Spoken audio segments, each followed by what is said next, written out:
आज एडवर्ब का छठवां पार्ट है। 7 पार्ट बनाना है और उसके बाद फिर प्रीपोजिशन हम लोग पढ़ेंगे। छठे पार्ट पर है 23वें नंबर पर स्कार्सली शब्द। मुश्किल से जानते हैं हार्डली और स्कार्सली दोनों का प्रयोग बिल्कुल एक ही जैसा होता है, इसलिए बहुत कम उदाहरण दिए हैं क्योंकि इस हार्डली का प्रयोग इसके पहले आ चुका है। और इसका भी प्रयोग जब वाक्य के प्रारंभ में होता है तो वाक्य फर्स्ट टाइप इंट्रोगेटिव जैसा बनता है, और यदि इसमें 2 क्लाज होते हैं तो बाद वाले क्लाज में किसका प्रयोग होता है? व्हेन का। उदाहरण के लिए देखिए, जैसे हम स्टेशन पर पहुँचे ही थे कि ट्रेन आई।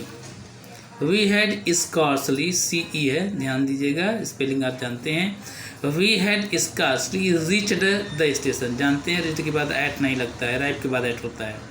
We had scarcely reached the station when the train arrived. बिल्कुल याद रहना चाहिए कि यदि पहली क्लाज में हार्डली या स्कार्सली है तो दूसरी क्लाज में व्हेन का ही प्रयोग होता है, देन का नहीं। देन अगर लिखा हुआ है तो गलत होता है। हम स्कार्सली का प्रयोग वाक्य के प्रारंभ में भी कर सकते हैं, जैसा अभी पहले बताए हैं, प्रथम प्रकार के प्रश्नवाचक वाक्य जैसा हो जाता है। उसके बाद तब हैड सहायक या जो भी सहायक क्रिया होती है पहले आती है। जैसे स्कार्सली, इसी वाक्य को हम इस तरीके से कर सकते हैं, स्कार्सली हैड वी रिच्ड, आगे वही है सब, the station when the train arrived. आगे वह इतना खुश दिखाई दे रहा है, इसमें अचरज की कोई बात नहीं। उसने पहला इनाम जीता है, उसने पहला इनाम जीता, इनाम है, उसने पहला इनाम जीता है। जैसे he has won the prize, he has won the prize या he has won the first prize, so it is scarcely surprising, मतलब मुश्किल से ही सरप्राइजिंग है, that he looks so happy, that he looks so happy। आगे 24वें number पर seldom. Seldom का मतलब क्या होता है? शायद होता है, कभी कभी शायद के अर्थ में भी हो जाता है। वास्तविक अर्थ क्या होता है? कभी कभी। एक प्रयोग आपको याद होगा ना, कहावत है, जो कुत्ते भौंकते हैं काटते नहीं, 2 बादल गरजते हैं बरसते नहीं, बार्किंग डॉग सेल्डम बाइट। तो कभी कभी कभी नहीं के भी अर्थ में हो जाता है, जैसे जो कुत्ते भौंकते हैं काटते नहीं। लेकिन वास्तविक अर्थ क्या होता है? कभी कभी। जैसे आजकल हम एक दूसरे से शायद ही मिलते हैं, मतलब कभी कभी मिलते हैं, कभी कभार मिल जाते हैं, हमेशा नहीं मिलते। जैसे हम सब लोग कह सकते हो कि एक दूसरे से जल्दी नहीं मिलते हैं। इस समय लॉकडाउन में सब लोग अपने अपने घर से वीडियो आदि बना रहे हैं। आजकल हम एक दूसरे से शायद ही मिलते हैं। We seldom meet each other these days.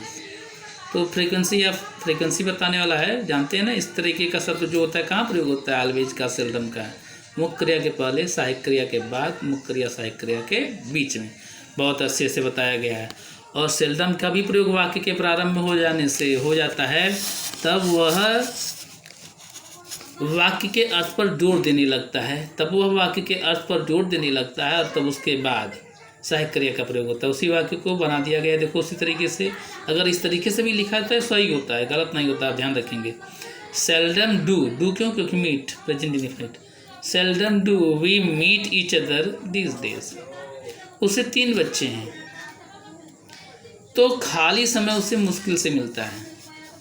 उसे 3 बच्चे हैं, उसे खाली समय मुश्किल से मिलता है।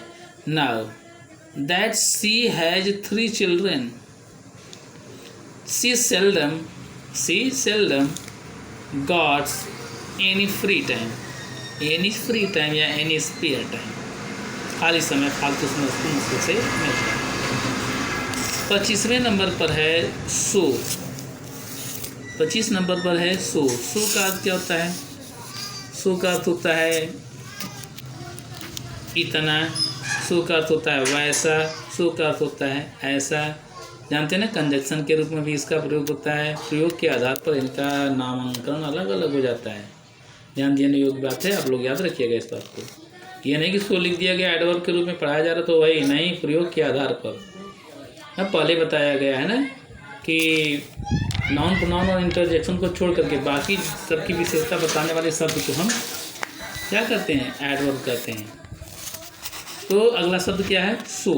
सो का मतलब क्या होता है, इतना या वैसा या ऐसा। जैसे सवाल इतना आसान था कि उसने 1 मिनट में हल कर दिया।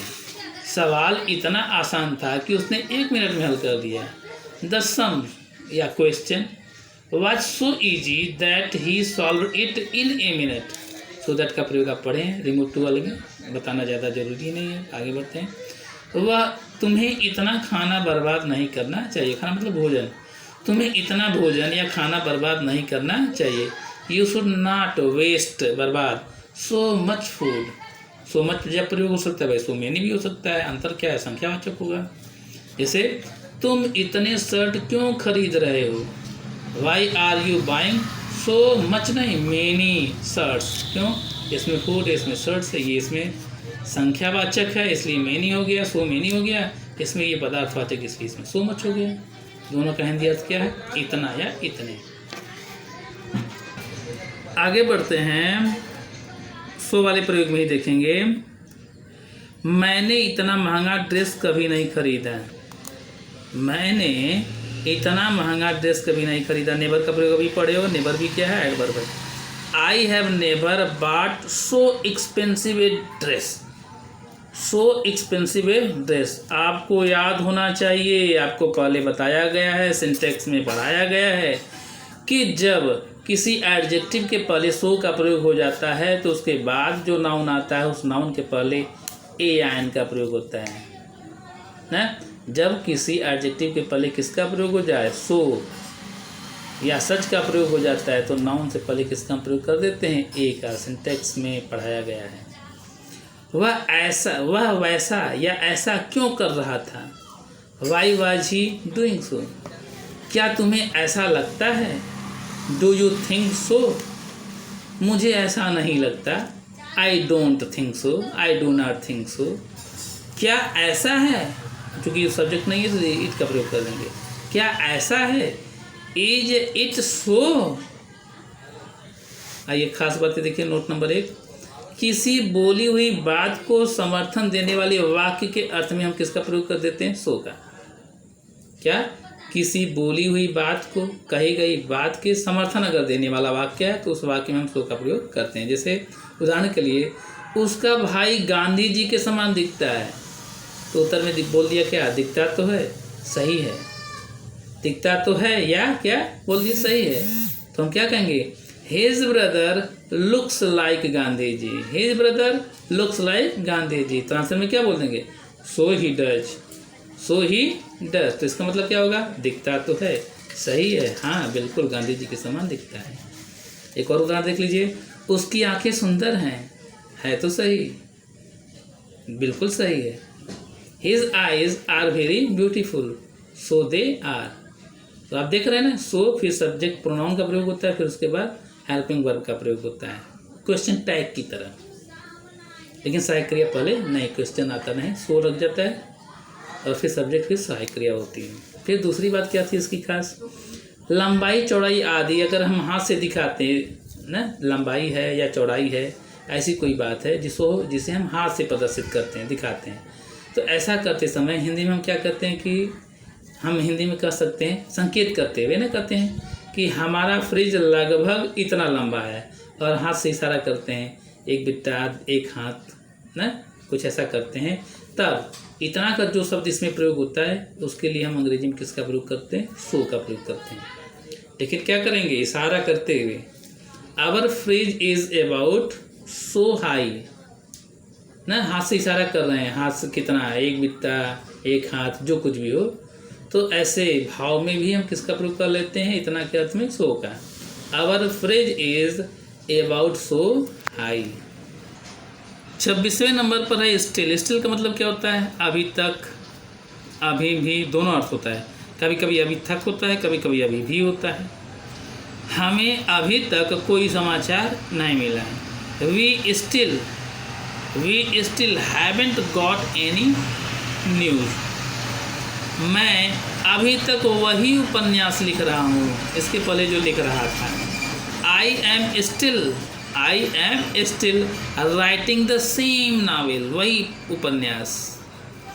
क्या तुम अभी भी के अर्थ में भी स्टिल का ही प्रयोग होता है। क्या तुम अभी भी वहीं रहते हो? Do you still live there? Do you still live there? क्या तुम अभी भी वहीं रहते हो? आगे, मैंने बहुत कोशिश की फिर भी सफल नहीं हुआ। तो I tried hard still I didn't succeed. But का भी प्रयोग हो सकता है ऐसे वाक्य में, जैसे नीचे उदाहरण में दे दिए हैं। आई ट्राइड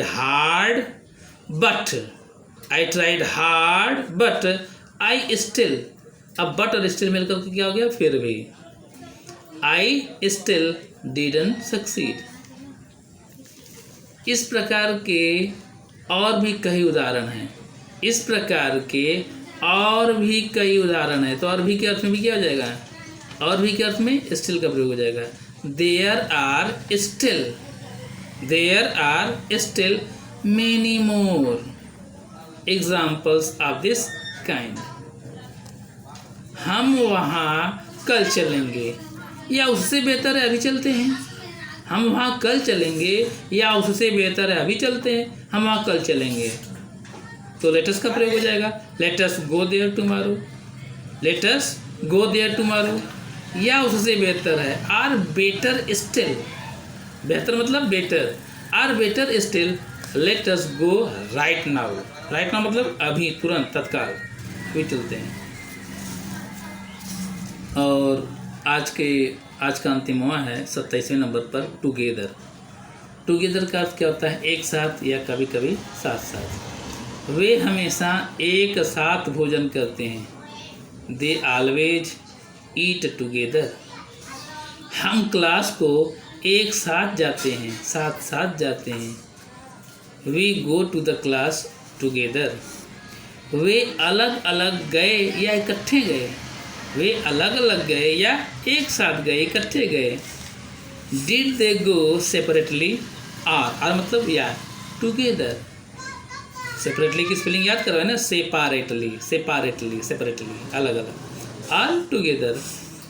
ये दो चीज़ें एक वक्त करना संभव नहीं। एक वक्त मतलब एक साथ करना संभव नहीं। इट इज़ नॉट पॉसिबल, संभव नहीं है। इट इज़ नॉट पॉसिबल, संभव नहीं है। टू डू, करना संभव नहीं है। दीज टू थिंग्स, इन दोनों बातों को करना संभव नहीं है। टुगेदर, एक साथ या एक वक्त। समझ गए होंगे? ये दो चीज़ें एक वक्त करना संभव नहीं है। It is not possible to do these two things together.